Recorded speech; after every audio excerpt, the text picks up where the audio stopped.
हमेशा मुसलमानों के हित में बात करने वाली कांग्रेस पार्टी, मुस्लिमों के लिए न्याय की बात करने वाली कांग्रेस पार्टी ने कुछ ऐसा किया जिसे सुनकर आप भी चौंक जाएंगे। और तो और राहुल गांधी भारत जोड़ो यात्रा पर निकले हैं, जिसमें वो टोपी पहन रहे हैं और मुस्लिम समुदाय को अपने साथ लेकर चल रहे हैं। और सिर्फ राहुल ही नहीं, उनकी मां सोनिया गांधी भी जब मुसलमानों पर बात आती है तो वो फट से बोल उठती हैं। अब चाहे आप दिल्ली दंगे को ही देख लीजिए, कैसे सोनिया खुल करके सामने आई थी। लेकिन जब बात गुजरात चुनाव की आई तो कांग्रेस पार्टी को ये समझ आ गया कि कितना ही मुस्लिम मुस्लिम कर लो, लेकिन जीतने के लिए काम भी दिखाना पड़ेगा।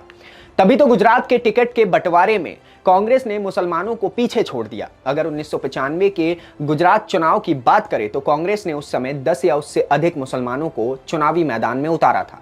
लेकिन अब कांग्रेस ने कहीं ना कहीं यह साबित कर दिया कि गुजरात चुनाव में अब हिंदू फैक्टर को आगे लाना होगा। वहीं गुजरात में भारतीय जनता पार्टी की बात की जाए तो बीजेपी के इतिहास में चुनाव लड़ने वाला एकमात्र अल्पसंख्यक सदस्य 24 साल पहले हुआ करता था। यह अपने आप में बहुत बड़ा मुद्दा है। वैसे आपको बता दें कि गुजरात में 9% आबादी मुस्लिम है। राज्य के विधानसभा में मुसलमानों का प्रतिनिधित्व लगातार घटता जा रहा है। कांग्रेस ने अब तक जिन उम्मीदवारों की घोषणा की है उनमें से 6 मुसलमान हैं। पहले की अपेक्षा कांग्रेस ने 2 मुस्लिम कैंडिडेट को मैदान में उतारा, पर बीजेपी के 166 उम्मीदवारों में से एक भी मुस्लिम कैंडिडेट नहीं है। वहीं अगर कांग्रेस के इतिहास पर नजर डालें तो पिछली बार ऐसा 27 साल पहले हुआ था, जब कांग्रेस ने 10 से अधिक मुसलमान उम्मीदवारों को टिकट दिया था। पिछले 4 दशकों में कांग्रेस से सबसे अधिक मुस्लिम उम्मीदवार 1980 में उतारे गए थे।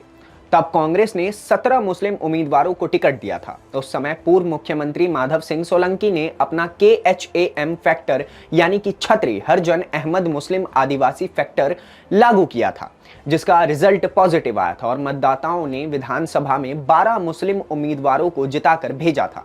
हालांकि इस सफलता के बाद कांग्रेस ने KHAM फॉर्मूले को आगे बढ़ाते हुए 1985 में अपने मुस्लिम उम्मीदवारों को घटाकर 11 कर दिया था, जिसमें 8 चुने गए। उसके बाद गेम पलट गया और 1990 के विधानसभा चुनाव तक बीजेपी के राम जन्मभूमि अभियान ने हिंदुत्व की राजनीति तैयार कर ली।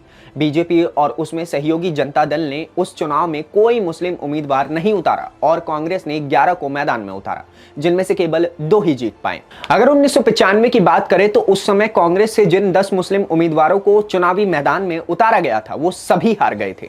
1998 में मुस्लिम प्रतिनिधित्व में थोड़ा सुधार आया। कांग्रेस ने 9 मुसलमानों को मैदान में उतारा और 5 जीते।